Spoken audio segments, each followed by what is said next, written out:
Bueno, hermanos, voy a pedirles que abran sus Biblias otra vez en Efesios capítulo 2 en esta ocasión. Y voy a leer los versos 8 al 10, pero me voy a enfocar en el verso 10. Así que préstenme mucha atención, que es importante lo que vamos a decir, y vamos a entrar en lo que es el aspecto práctico de todo lo que dice Pablo en esta carta. Dice, porque por gracia sois salvos por medio de la fe, y esto no de vosotros, pues es don de Dios, no por obras, para que nadie se gloríe. Y aquí es donde está el tema, porque somos hechura suya, creados en Cristo Jesús para buenas obras, las cuales Dios preparó de antemano para que anduviésemos en ellas. Señor, una vez más abrimos tu palabra y rogamos con toda humildad, Señor, que por favor la apliques a nuestros corazones y que, Señor, podamos vivir de una manera consecuente con esta realidad nueva para nosotros, que es la realidad de Cristo en nuestras vidas. Señor, oramos en el nombre de Cristo Jesús, implorándote esto. Amén. El versículo que estoy repitiendo prácticamente cada semana y que es el punto central de toda la serie es el verso del capítulo 5, verso 15, donde el apóstol Pablo nos dice que miremos bien cómo, con diligencia, dice este hombre, cómo andemos, no como necios, sino como sabios. Eventualmente vamos a llegar a explorar un poco más esa declaración. Y estuvimos enumerando cuáles son las bases de ese andar que demanda, no es algo, una sugerencia de Pablo, sino que es una demanda.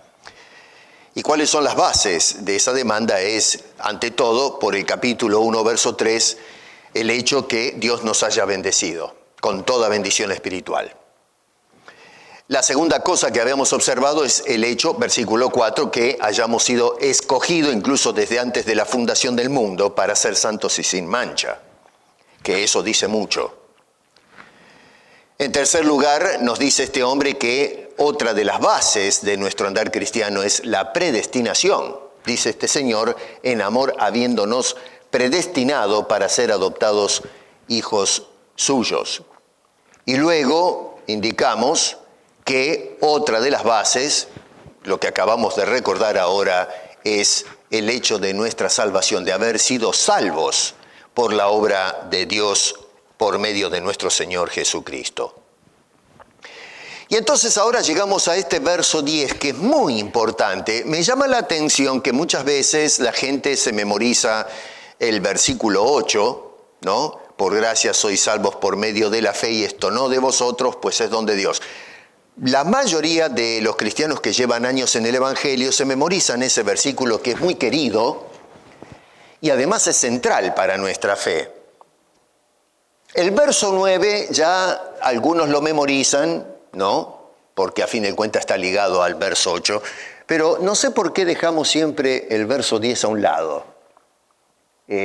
Otros no voy a decir que no, que todo el mundo deja de lado el versículo, pero es muy común que se memorice uno o dos versículos, pero el 10 se lo deja fuera.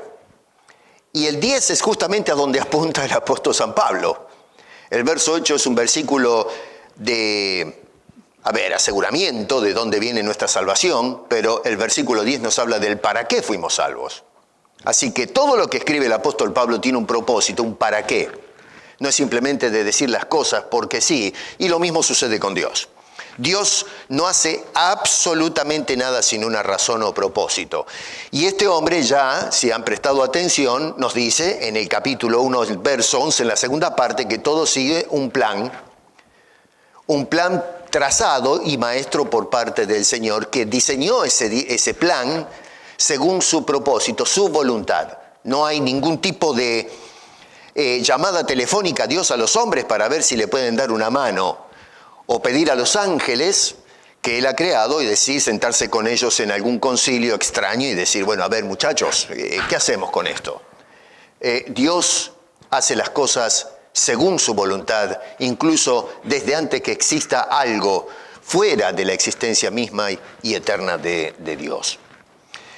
Note que la idea central del verso 10, uno se pregunta, ¿cuál es el punto central del verso 10? Y la idea central es, fíjense ahí en sus Biblias, dices, somos creados. Esa es la idea, ¿qué somos nosotros? Esto habla de identidad. Uno es un cristiano, pero ¿y qué es ser cristiano? ¿Qué somos nosotros ahora? Bueno, ahí está. Dice este hombre, somos creados.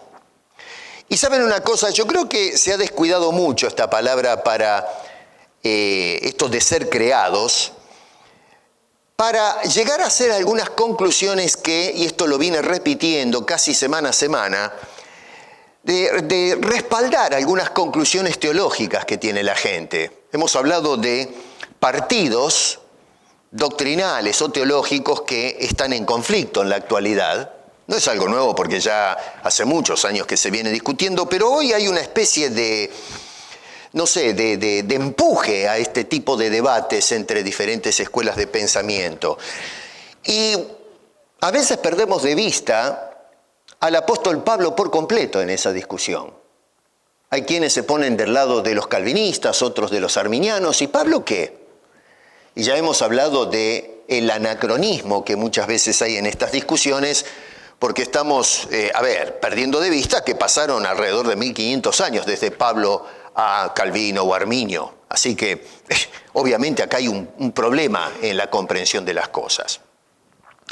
Así que bueno, esta palabra crear es muy importante estudiarla y cómo encaja en el contexto de lo que viene diciendo el apóstol San Pablo.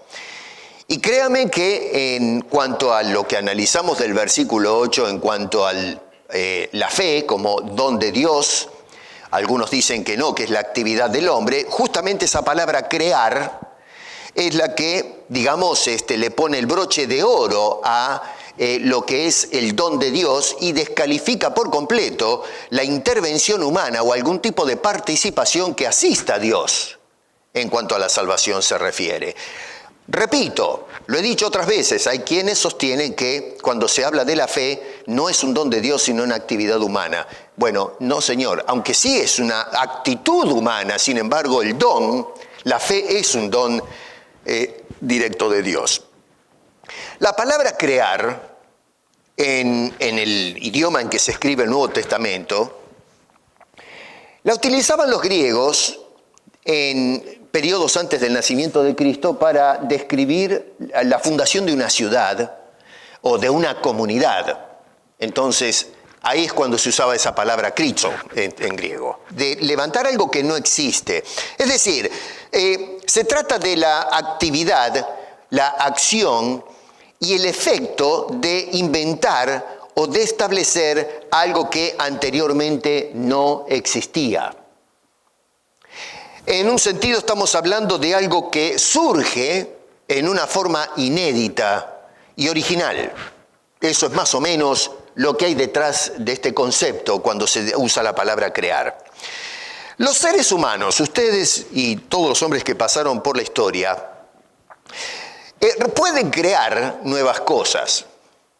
Pero el asunto es que podemos crear, no sé, qué sé yo, una pintura, reflexiones, ideas y cosas por el estilo. Pero el problema es que el hombre, a diferencia de Dios, necesita utilizar materia prima existente o tal vez basar sus ideas de cosas que ya existen. Un ejemplo, ¿saben lo que es un unicornio? Es un caballo con un cuerno, un bicho mitológico, ¿no es cierto? Bueno, el que creó la idea del unicornio, usted verá que por lo pronto basó la idea en un caballo que ya existe, no inventó la persona el caballo ya existe, y el cuerno lo mismo, lo quiso agarrar un caballo, un cuerno, pegarlo, lo dice, ahí está, aquí un unicornio. Unicornio porque tiene un solo cuerno. Cosas por el estilo. Ustedes agarran, no sé, un manual de mitología y van a encontrar los dioses que se representaban en la antigüedad y es una mezcolanza de animales, son seres místicos, ¿no? Qué sé yo, con cuerpo humano y cosas por el estilo. El famoso Minotauro, no sé, por tomar un ejemplo ahora, ¿no? Que me viene de repente. Es una cabeza de toro con el cuerpo humano. Una bestia que estaba metida en la mitología dentro de un laberinto y en fin, para no meternos en ese embrollo. Así que el hombre, entonces, es diferente cuando hablamos de creación al concepto de cómo Dios trae la existencia a las cosas. Es decir, el hombre no puede crear absolutamente nada ex nihilo. En otras palabras, no puede traer nada a la existencia de la nada. Entonces, acá lo que podemos hacer es establecer una diferencia entre lo que es crear y tener creatividad. El hombre puede tener creatividad, pero solamente Dios puede crear. Para ser un poco más exacto, podemos decir que solamente Dios crea, el hombre simplemente diseña, si quieren hacer la diferencia. El hombre es un diseñador. Lógicamente, al diseñar está creando, formando algo, pero no lo hace de la nada. Diseña echando manos de cosas que ya están en existencia, las mezcla, las forma.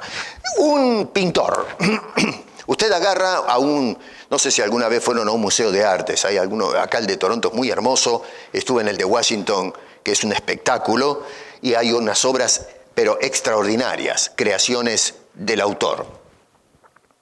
Usted se queda pasmado al ver esas bellezas. El hombre agarró este material y de la nada, podemos decir, inventó un paisaje hermoso que lo deja consternado a uno. Pero en realidad, cuando analizamos las cosas, primero que no inventó, creó de la nada el pincel, la acuarela, el marco con el que hicieron la tela, donde está en definitiva haciendo la acuarela este señor. El mismo paisaje que está inventando. Está echando mano de material o de información que ya está metida en su cabeza. Lo que está haciendo es reacomodando la información que tiene en su cabeza. O sea que no está creando, está diseñando en base a la información que ha recibido. Me hago entender con lo que estoy diciendo, es simplemente un ejemplo para distinguir la diferencia entre Dios como creador, que es la idea de esa palabra, y el hombre como diseñador. En la Biblia jamás se habla de el hombre creando algo. Siempre cuando se usa esta palabra se refiere a Dios exclusivamente creando algo. Para mí eso tiene un valor y una importancia tremenda, teológicamente hablando, cuando interpretamos el verso 8. Porque, a ver, si nosotros consideramos en el versículo 8 que la fe es intervención del hombre, entonces en realidad cuando Pablo dice que nosotros somos creación, en realidad no lo somos. Dios tuvo que tener la participación del hombre para traer a la existencia algo, que ahora lo vamos a analizar con más detalle. Ahora estoy preparando el pensamiento de todos ustedes. Síganme con cuidado. Pablo nos dice que no somos meramente una restauración, sino que dice que somos una creación.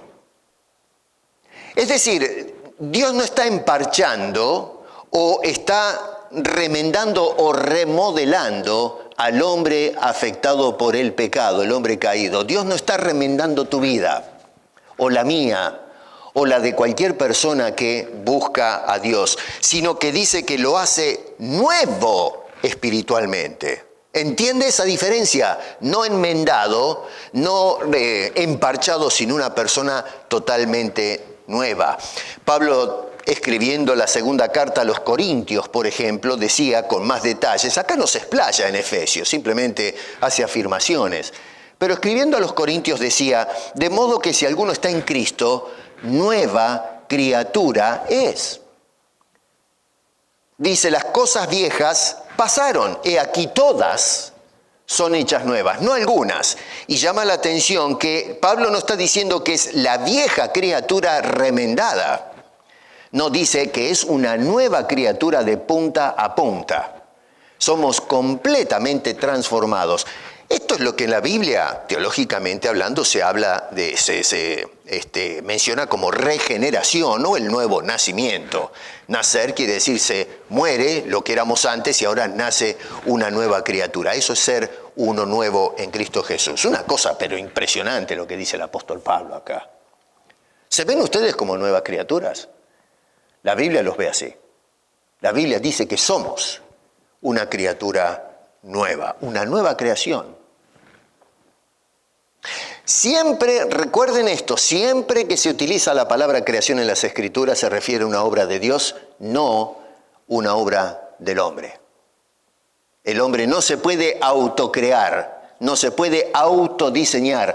Podemos hacer ajustes, sí, los hombres, ¿no es cierto?, de cambiar hábitos por otros, pero seguimos siendo la misma persona. Podemos remendar nuestra vida. Una vida de vicio puede decir basta de vicio y dedicarme a otra cosa, al deporte. Pero sigo siendo la misma persona, espiritualmente hablando, el mismo pecador que va a condenación.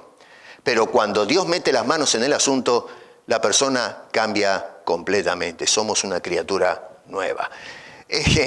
Cuando mires a tu hermano, cuando lo mires, míralo como una nueva criatura. Cuando mires a una persona que antes sin Cristo andaba de una manera y de repente lo ves ahora en Cristo, estás mirando una nueva criatura. No estás mirando a la misma persona de antes.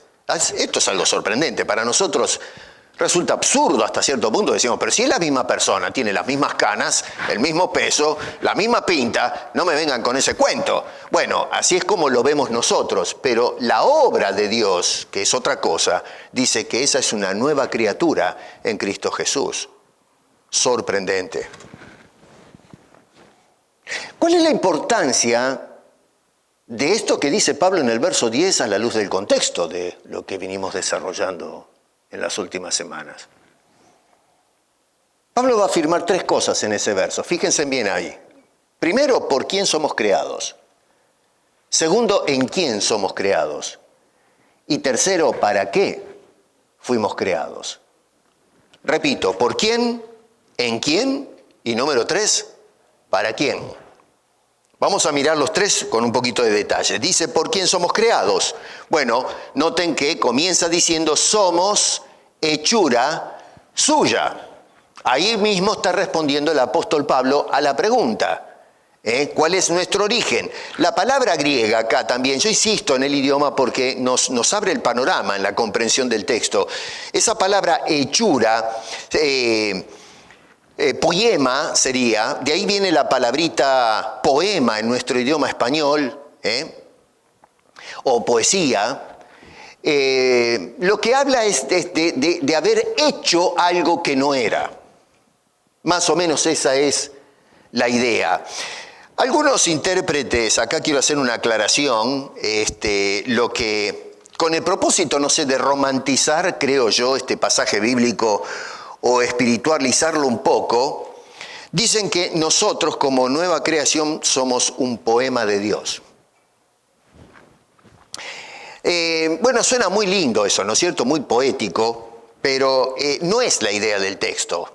En realidad Pablo no está diciendo que nosotros somos una poesía escrita por Dios o que somos un poema de Dios. Eso es hacer una especie de anacronismo con el uso de la palabra. La palabra poema deriva de la palabra poema, pero no podemos aplicar el mismo significado. Hoy día la palabra poema se refiere justamente a una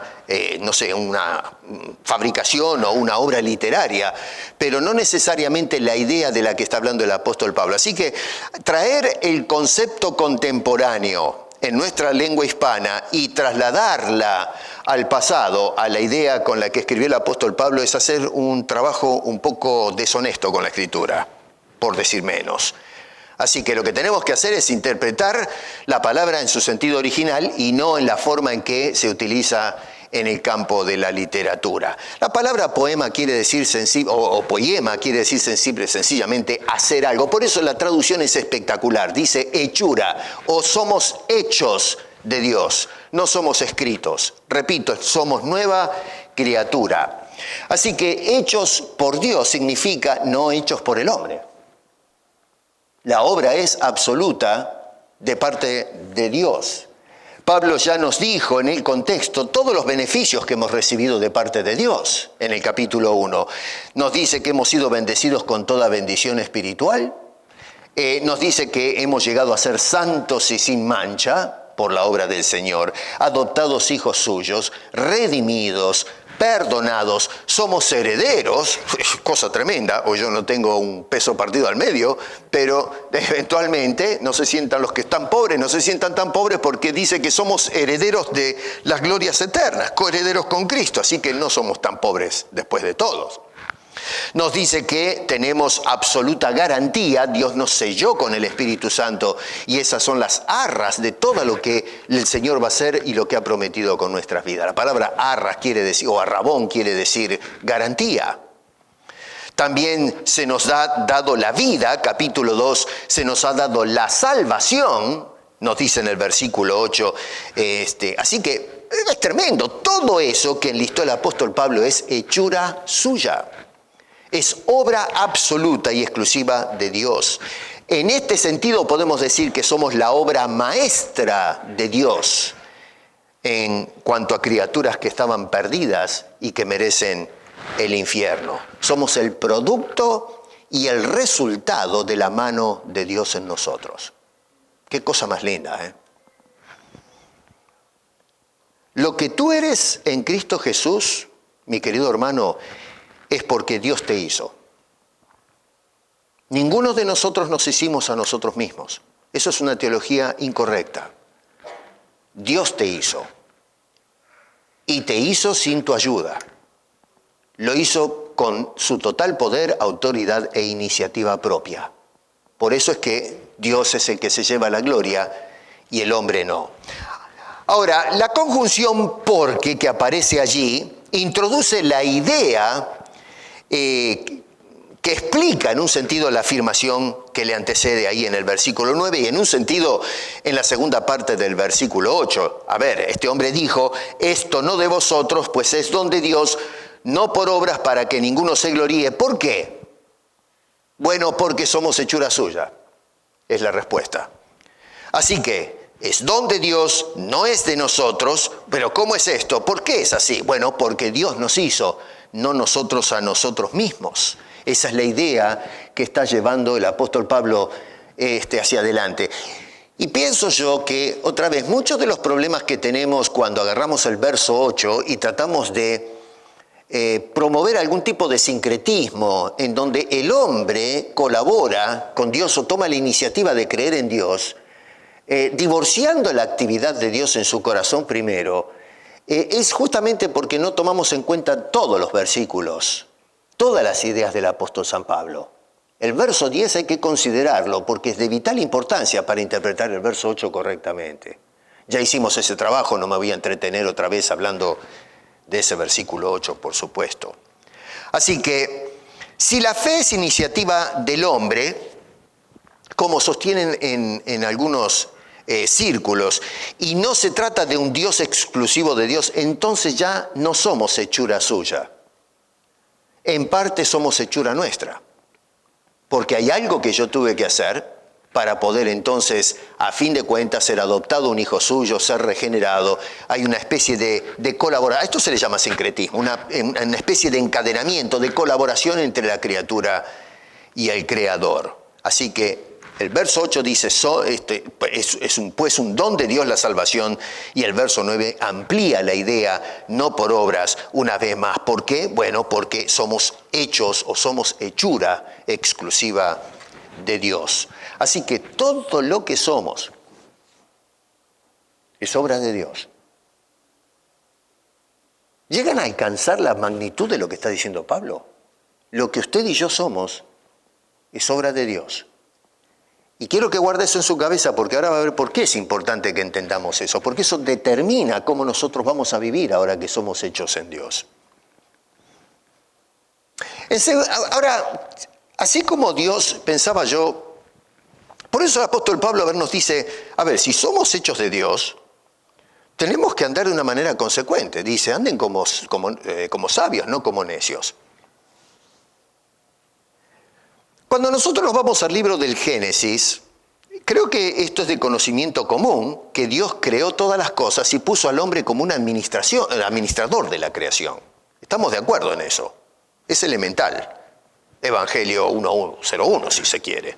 Dios creó, lo puso al hombre en el huerto del Edén, y entonces le dijo, bueno, tú encárgate de cuidar la tierra, labrarla, ponerle nombre a los animales, en fin, portarse como corresponde, ¿no? Fue el pecado lo que trajo el desbalance. Y todo el cristianismo dice amén a eso, pero a ver, pensemos un poquito. Si Dios, cuando creó las cosas, nos llamó a ser administradores de la creación, que es de Dios, nosotros no le ayudamos a crear nada, la nueva creación también es actividad de Dios. Y si somos administradores de la primera, debemos ser también administradores de la segunda creación. Es decir, esta creación nueva, mi vida, ya no te pertenece. No eres dueño y señor de hacer lo que se te da la gana. Tienes que administrar tu cuerpo, tu vida, tu consagración espiritual. ¿A qué te dedicas? Todo eso debe ser administrado para Dios. Eres propiedad de Dios. No te perteneces a ti mismo. Este concepto hoy día de que este es mi cuerpo, yo hago lo que quiero, me voy a dedicar a lo que se me da la gana, está mal para un cristiano. Para el incrédulo, eso es la nota del momento, pero para uno que ha sido transformado, no nos pertenecemos a nosotros mismos, somos pertenencia por derecho propio de Dios, de nuestro bendito Salvador. Así que tenemos que administrar correctamente nuestra vida, cómo nos conducimos. Esto hace sentido entonces cuando Pablo nos dice, dejemos de andar como necios y andemos como sabios. Tenemos que ser administradores de lo que Dios ha hecho con cada una de nuestras vidas. El apóstol Pablo escribe en 1 Corintios, capítulo 6, versos 19 al 20, ¿o ignoráis que vuestro cuerpo es templo del Espíritu Santo, el cual está en vosotros, el cual tenéis de Dios? A ver, es consecuente con lo que dice acá en el capítulo 1, que hemos sido sellados con el Espíritu. La pregunta es retórica. Los creyentes saben perfectamente que somos templo de Dios, que si el Espíritu de Dios mora en nosotros, somos un santuario donde está la presencia de Dios. Bueno, dice este hombre entonces, el cual está en vosotros, el cual tenéis de Dios, y que no sois vuestros. Esto a la sociedad no le cuadra hoy. La gente hoy dice, no, ¿qué me vienen con cosas raras? Yo soy mi propia pertenencia. Bueno, el apóstol Pablo dice que en cuanto a los creyentes se refiere, no sois vuestros. ¿Por qué? Dice, bueno, porque habéis sido comprados por precio. Glorificad pues a Dios en vuestro cuerpo y en vuestro espíritu, los cuales son de Dios. Así que se dan cuenta como Pablo constantemente nos trae este punto en que tenemos que administrar nuestras vidas. Dice este hombre, tenemos que ver cómo caminamos, que nuestros cuerpos glorifiquen a Dios. A ver, cuando nosotros hacemos un recuento de nuestras conductas, tenemos que preguntarnos, ¿esto que estoy haciendo o esto que estoy diciendo, glorifica a mi Salvador, a mi Creador? ¿O más bien lo deshonra? Si tenemos un hijo que en lugar de hacerle caso al padre es un maleante, bueno, ese no le está dando honor al padre, lo está avergonzando, ¿o no? Bueno, nuestro Padre Celestial, cuando ve a los hijos andar como la patada, lo que hacemos no es glorificarlo, sino que estamos deshonrando a nuestro Dios. Y noten ustedes que una de las razones por las cuales Dios hizo toda esta obra es para que, ¿se acuerdan? Capítulo 1, verso 6, dice, para alabanza de la gloria de su gracia, con la cual nos hizo aceptos en el habano. Todo lo que Dios ha hecho con nosotros es para su gloria, no para la nuestra. Por eso Pablo decía, la obra es totalmente de Dios, para que, verso 9, nadie se gloríe en sí mismo en lo que hace, sino que toda la gloria se la desenvolquemos a nuestro Creador, a nuestro Dios, nuestro Salvador. Por eso Pablo decía, mirad con diligencia como andéis, no como necios, sino como sabios. ¿En quién somos creados? No solamente que somos, o por quién somos creados, sino en quién. Dice este hombre que somos creados en Cristo Jesús. Es una frase un poco problemática. ¿Qué quiere decir creados en Cristo Jesús? Otra vez, una frase que ha dado muchos comentarios y se ha interpretado mal. Tal es así que nos dicen que nosotros somos de Dios a través de nuestro representante que es Cristo. Y si bien es cierto que Cristo en un sentido nos representa, esa no es la idea que está planteando el apóstol Pablo. Él no está hablando de un simple representante. Él está hablando de aquel que realmente murió por nosotros. Pero la idea es, bueno, a ver, ¿cómo es esto? ¿Cómo entendemos la idea de en Cristo Jesús? Pablo en esta carta no lo encontramos dando detalles tampoco de cómo explicar o entender esa fraseología en Cristo Jesús. Sin embargo, si nos vamos a Gálatas, y apelo a otras cartas porque, repito, Pablo nunca se contradice teológicamente cuando escribe las diferentes cartas. Siempre es consecuente. Por eso hablamos de la teología paulina. Escribiendo a los Gálatas, y esto tal vez nos ayuda a entender la idea, en el capítulo 3, versos 26 al 28, para los que toman nota, dice: pues todos sois hijos de Dios por la fe en Cristo Jesús. Cuidado con esto, déjeme hacer un paréntesis. Cuando dice allí todos, se refiere en el contexto no a todo el mundo, sino que se refiere a los que han sido justificados por la fe en Cristo Jesús. Después léanlo bien para meterse en el asunto, pero esto es una mera aclaración nada más. Cerramos el paréntesis, otra vez dice, pues todos los hijos de Dios, todos son hijos de Dios, los justificados por medio de Dios, por la fe en Cristo Jesús. Y acá es donde viene el asunto. Dice, porque todos los que habéis sido bautizados en Cristo, de Cristo estáis revestidos. Estábamos vestidos, pero se quitó lo que éramos, la nueva creación, y se nos vistió de algo diferente. ¿En qué? ¿De qué estamos revestidos? Dice Pablo, de Cristo Jesús, revestidos de Cristo. Ya no hay judío, ni griego, ni esclavo, ni libre, no hay varón ni mujer, porque todos vosotros sois uno en Cristo Jesús. La palabra bautismo, allí, que la utilizamos cuando personas se van a bautizar, es baptizo, y significa introducir a una persona a una nueva realidad, básicamente. Es sumergir a la persona. En aquel entonces se usaba esto cuando se teñían las prendas, se hundían, ¿no es cierto?, en una especie de clorina o qué sé yo, y entonces se le daba color a las prendas. Bueno, eso es lo que más o menos quiere decir la palabra baptizo, quiere decir, ¿cómo se dice esto?, sumergir algo. Pero en el sentido espiritual es introducir, sumergir a la persona a una nueva realidad, lavados, introducidos, etc. Quiere decir que entonces estar en Cristo significa unidos a Él. Hay una especie de unión mística que nos ata al Señor Jesucristo. No simplemente estamos con Él, sino que estamos en Él. ¿Entienden más o menos la idea? Yo sé que son conceptos un poco difíciles para nuestra idiosincrasia contemporánea, hispana, porque no hablamos en esos términos cómo se expresan los hombres inspirados. Pero la idea es de hablarnos que ahora en Cristo Jesús somos uno. Por eso se habla del cuerpo de Cristo y Jesús la cabeza. Nosotros, a ver, ustedes me ven aquí adelante y no ven cabeza y cuerpo separados, sino que está mi cabeza en el cuerpo y mi cuerpo en la cabeza. Así que hay una unión que es inseparable. Ustedes me sacan la cabeza y me la ponen arriba del piano y se terminó la predicación. No se puede hacer otra cosa. Entonces, necesitamos una unión vital para que todo el organismo funcione. Bueno, nosotros, decía el Señor Jesucristo, si tomamos el ejemplo, bíblico en Juan capítulo 15, hablando de la vid verdadera, decía, ustedes separados de mí nada pueden hacer.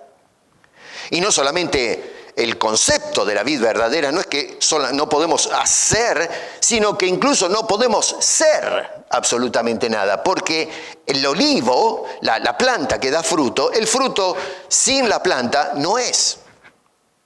El olivo necesita de la planta que produjo el fruto. Así que el pámpano no puede hacer absolutamente nada sin la existencia de la vid, pero tampoco puede existir sin la existencia de la vida. Así que no solamente no podemos hacer nada, sino que simplemente no podemos ser. Tenemos que estar vitalmente ligados, unidos a Cristo Jesús. Eso quiere decir entonces en Cristo. No es posible para ningún hombre disfrutar las bendiciones que el apóstol Pablo ha enumerado en el capítulo 1 si no estamos unidos a Cristo Jesús.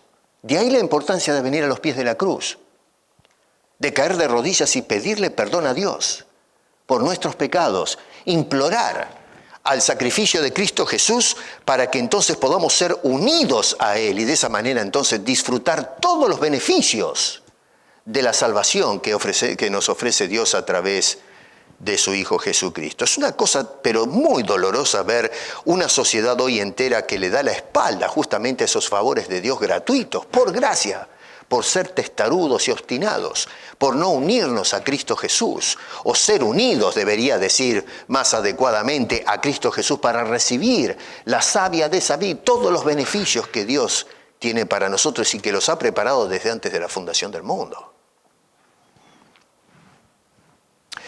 Ahora, este hombre ya nos dijo en el capítulo 1, versículo 4, que Dios nos escogió para ser santos y sin mancha, ¿no es cierto? Entonces, acá nos damos cuenta que no solamente Dios nos dice cuál es el origen de nuestra creación y por medio de quién, pero ahora nos va a decir Pablo por qué Dios nos creó de nuevo. ¿Cuál es el propósito? ¿Cuál es el gol de Dios en cuanto a nosotros se refiere? Bueno, este señor dice que es, verso 10, para buenas obras. Y esto es donde nos liga con lo que el apóstol Pablo dice, la verdad central del capítulo 5, verso 15. Dios te creó, eres hechura de Dios, pero lo hizo para buenas obras.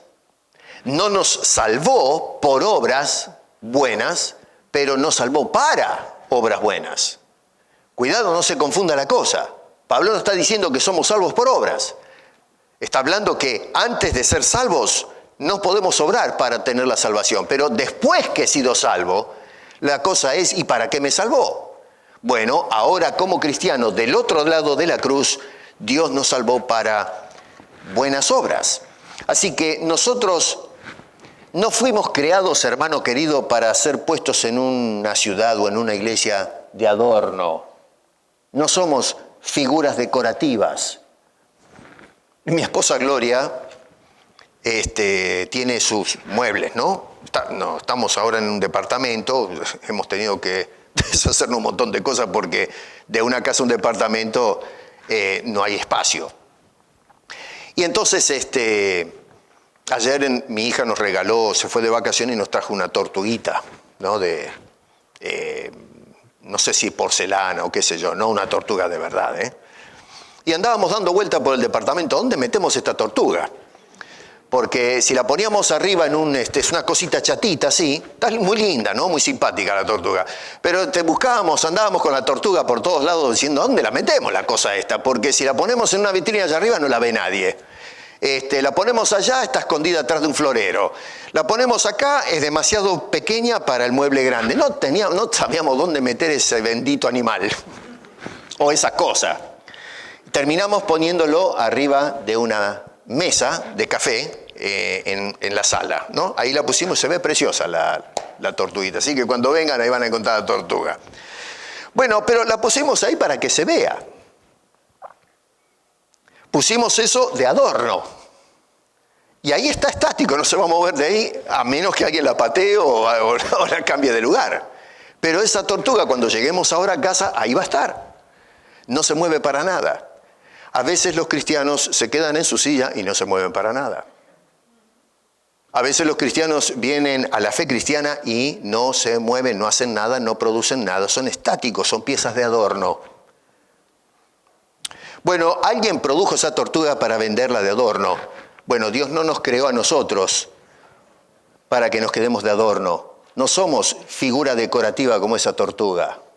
Dios nos puso para que caminemos, para que obremos, para que andemos sabiamente. Y sabiamente significa andar en buenas obras, que es lo que nos está diciendo este Señor. Así que tenemos un doble propósito hasta ahora. Número 1, Pablo nos dijo en el capítulo 1, verso 4, que nos escogió antes de la fundación del mundo para que seamos santos y sin mancha. Lo que Pablo quiere es que seamos consecuentes. Ser santo y sin mancha significa actuar de esa manera, una manera santa y sin manchas.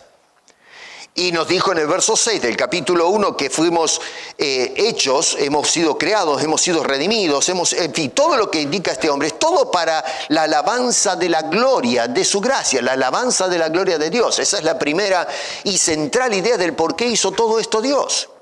Pero la segunda es para que nosotros andemos en buenas obras. El punto central, el importante no es las obras nuestras, es la gloria de Dios. Pero luego el obrar del creyente, ¿qué le lleva a gloria a Dios? Dios nos puso en este mundo para obrar, para actuar, no para ser personas estáticas o inclusive para atraer la atención del mundo y la sociedad hacia nosotros. Los fariseos, que era el gran encontronazo que había con Jesús, y los escribas, pero especialmente los fariseos, los escribas eran más el teólogo que se sentaba a escribir, y en fin, el fariseo era la figura, digamos, pública, se paraba en todos lados a hacer la bandera, y estos señores lo que hacían era atraer la atención del populacho hacia ellos. Hoy tenemos en nuestro movimiento evangélico o neoevangélico una cantidad de hombres de predicación, de púlpito, apóstoles y profetas que lo que hacen es traer la atención de las masas hacia ellos en lugar de dirigir la atención hacia la persona del bendito Salvador. Cristianos que a lo mejor sirven y hacen cosas que supuestamente tienen que ser buenas obras, pero en realidad lo hacen para que la gente los elogie, los aplaude, los exalte, pero en ningún momento buscamos exaltar a Dios. Pablo tiene una manera distinta de pensar a cómo piensan los hombres en la actualidad. El hombre no tiene absolutamente nada de qué gloriarse. Dios nos predestinó para ser adoptados hijos suyos y como hijos tenemos que vivir, tenemos que actuar en casa, en el trabajo, en la sociedad, como hijos de Dios, no como hijos de ira, que era lo que antes éramos antes de conocer al Señor Jesucristo. Noten ustedes lo que este hombre, cómo clasifica al hombre en el capítulo 2, que ya lo hemos visto, versos 1 al 3, o en el capítulo 2, ahí versículos 11 y 12 de esta misma carta que estamos analizando. Por lo tanto, siendo que hemos sido escogidos y adoptados con propósito claro, tenemos la obligación moral y ética de obrar de una manera que sea consecuente a las realidades espirituales con las cuales el Señor nos bendijo a cada uno de nosotros. Lo que llama la atención, no sé si se dio cuenta, es el hecho que el apóstol Pablo dice de todas maneras que esas obras han sido preparadas desde antes. Esto es algo que otra vez ha causado conmoción en los intérpretes. Dice que debemos obrar, andar en buenas obras, pero obras que no las preparamos nosotros, sino que todavía dice, miren cómo Pablo está, pero empecinado en tratar de eliminar cualquier tipo de idea de que el hombre participa en la obra de Dios.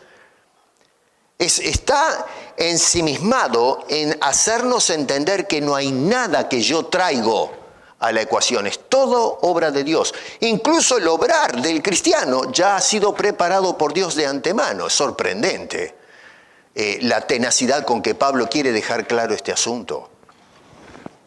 ¿Qué quiere decir con obras preparadas de antemano? Dios determinó cuál debería ser la conducta aceptable de los hijos suyos, la manera en que deberíamos conducirnos nosotros en filiación a Dios.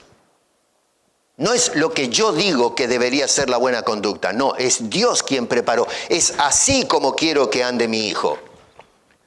No se trata de, bueno, pero yo pienso que si caminamos de esta manera también te honramos. No, el Señor preparó de antemano. La conducta que va a glorificarme va a ser esta. Y es por eso que Dios nos dejó el manual de conducta, que es la Biblia. Uno puede decir, bueno, pero yo tengo mis ideas también. A ver, hay un montón de religiones que tienen sus códigos de conducta o de moral, pero ninguno de ellos tiene participación con lo que dice la palabra de Dios.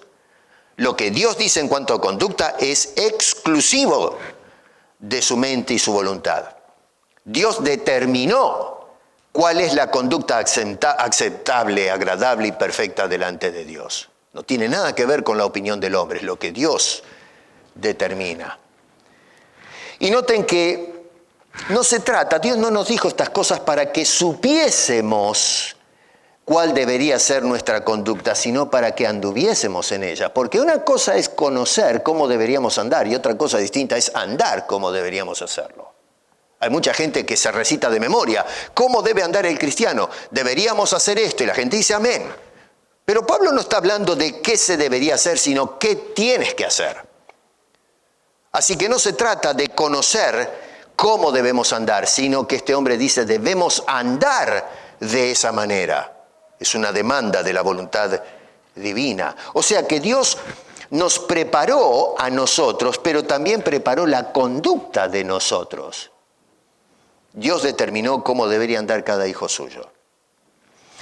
Incluso si vamos más lejos, para complicar la cosa, no solamente Dios determinó cuál sería la conducta de todos sus hijos, de cada uno de sus hijos, pero aunque Pablo no lo enumera, pero cuando miramos el contexto de las Escrituras, Dios determinó inclusive qué tipo de actividades haríamos cada uno dentro del pueblo de Dios.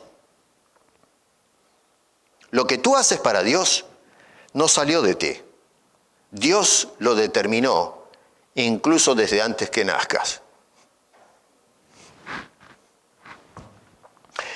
Dice el apóstol Pablo en Primera de Corintios, capítulo 12, verso 11, hablando de la repartición de los dones espirituales.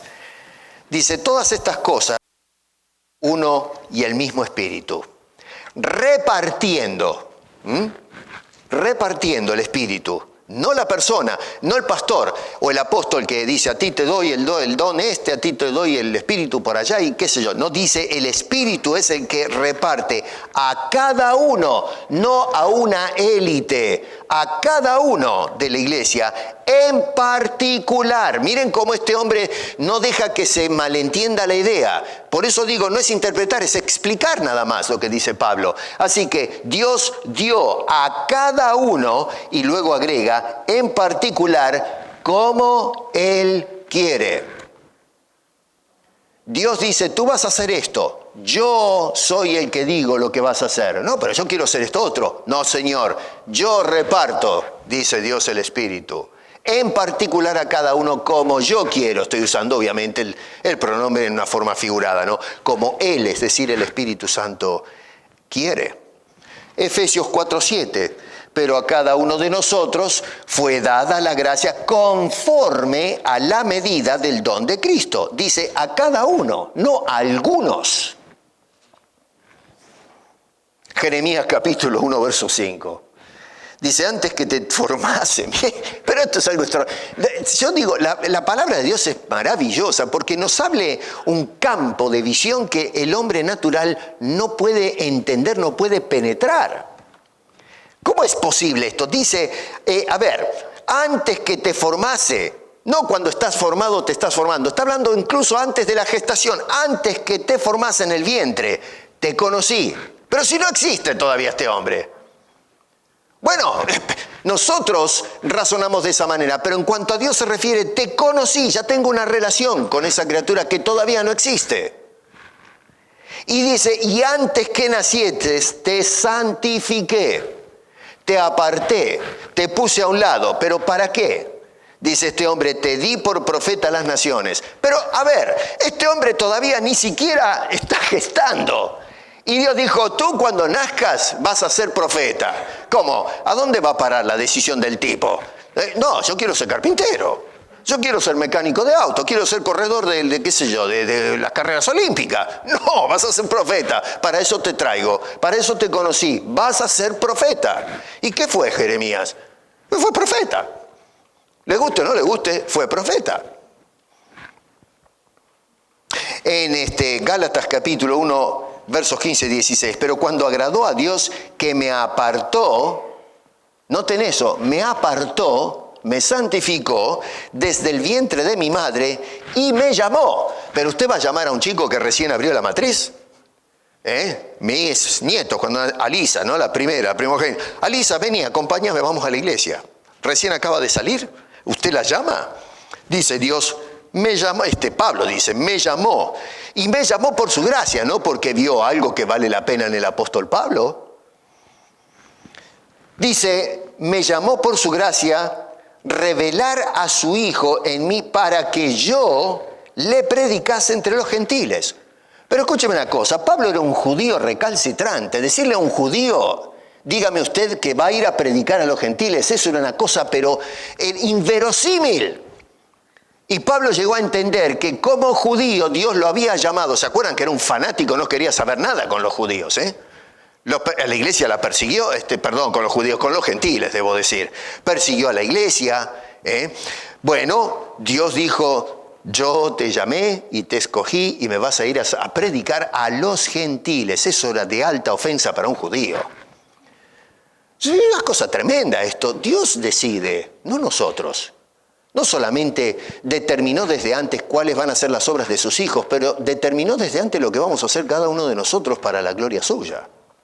Por eso es importante sentarse a orar y pedirle a Dios, muéstrame cuál es el papel que desempeño yo para tu gloria. Juan capítulo 15, verso 16, Jesús dice, no me elegisteis vosotros a mí. Hoy hay gente que predica, no, sí, yo elegí a Cristo como Salvador. ¿Qué hacemos con esto? ¿Qué hacemos con estas declaraciones? A ver, los discípulos salieron a buscar, hablaban, hemos encontrado al Mesías, qué sé yo, y la gente iba buscando a Jesús, pero Jesús dice, no, yo los escogí a ustedes. Desde la perspectiva del hombre, yo lo escogí a él, yo escogí, podría haber escogido a cualquier otro salvador, falso, ficticio, pero escogí a Jesús. Pero desde la perspectiva de Dios es al revés. Dios nos escoge a nosotros, dice, no me elegisteis vosotros a mí, sino que yo os elegí a vosotros y os he puesto para que vayáis y llevéis fruto y vuestro fruto permanezca para que todo lo que pidiereis al Padre en mi nombre os lo dé. Otra vez, la obra de Dios decidiendo que estos hombres serían los que llevarían el fruto de la predicación para contextualizarlos, que es eventualmente llegar a ser los apóstoles que ponían los cimientos teológicos de la iglesia. Todo esto que nos dicen estos textos, sumado a lo que dice este hombre acá en el capítulo 2, verso 10, que preparó las obras de antemano, esto es sorprendente. Porque, y además es extremadamente revelador. Porque a fin de cuentas, ni siquiera en eso tenemos la exclusividad.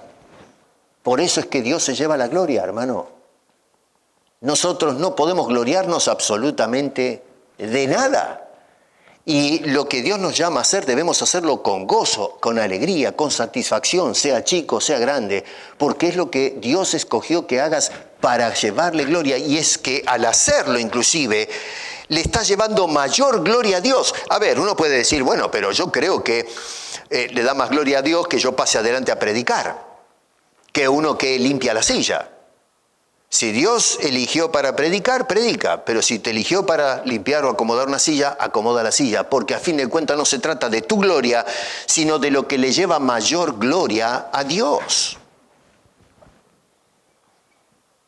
Extraordinario. Sorprendente. Una cosa es hablar de cómo deberíamos comportarnos.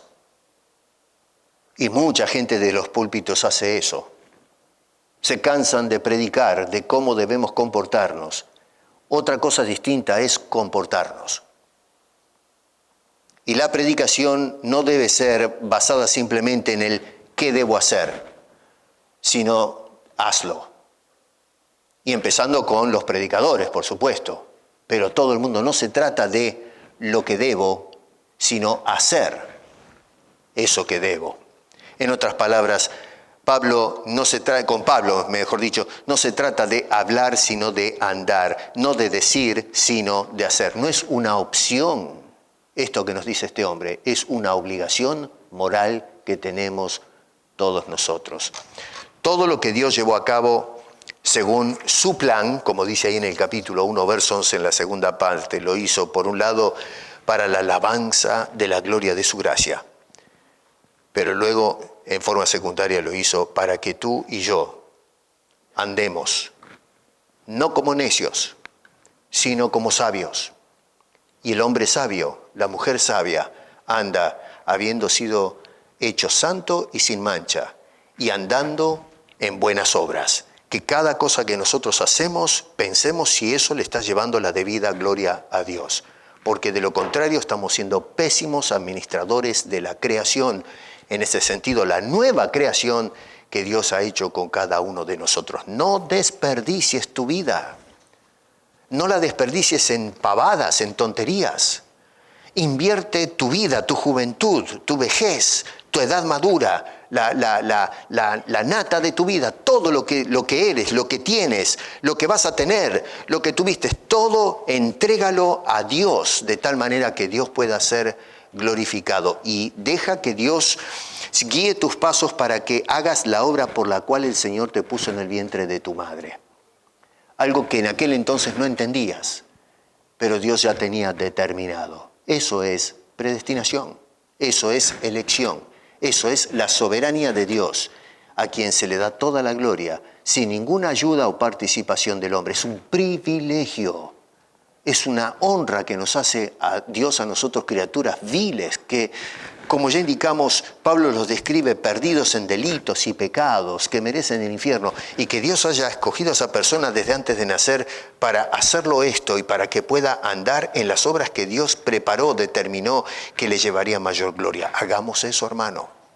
Y entonces sí, repito, como dice Pablo, estudiemos con diligencia cómo andemos, no como necios, sino como sabios, porque solamente así le vamos a llevar gloria a ese bendito Dios. Señor, muchas gracias por habernos escogido. Estos son conceptos que luchamos, Señor. Tú sabes que batallamos, porque más bien estos conceptos de elección y predestinación, y en fin, nos abren una caja de Pandora. Nuestra mente se confunde, se enloquece, se expande, empieza a elaborar una serie de interrogantes. Muchas de ellas no tienen respuesta, Señor, pero luego caemos de rodilla ante la revelación por inspiración y nos quedamos asombrados. ¿Cómo puede ser que yo, una criatura vil, que estoy muerto en delitos y pecados, que me hayas escogido no solamente para andar en buenas obras por medio de lo que tú haces como creación, pero aún que determines qué vamos a hacer en vida para llevarte gloria? Son misterios profundos, muy amplios, para llegar a entenderlos a cabalidad. Simplemente te decimos, gracias, Señor. Yo te imploro en el nombre de Cristo, que si hay alguna persona en medio nuestro que no ha aceptado a Cristo como Salvador personal, que no está unido a Cristo para recibir todas las bendiciones espirituales en Él, que a través de tu Espíritu Santo toques el corazón, o corazones, no lo sé, incluso a través de la cámara, Señor, gente que nos está escuchando, gente que comparte el mensaje. Te imploro, Señor, que el Espíritu Santo toque corazones para que veamos personas sumarse a la familia de la fe, que puedan ser acreditados, Señor, con tus bendiciones. Y por encima de todo, Señor, tener el privilegio que seres viles puedan ser regenerados y ahora estemos en la posición de glorificarte, oh Señor, de poder llevar honra y elogiar tu santo y bendito nombre, y en especial la gloria de tu gracia. Gracias, Señor, por la salvación que no merecemos, por el perdón y por la vida eterna. Oramos en el nombre de Cristo Jesús y para su gloria. Amén.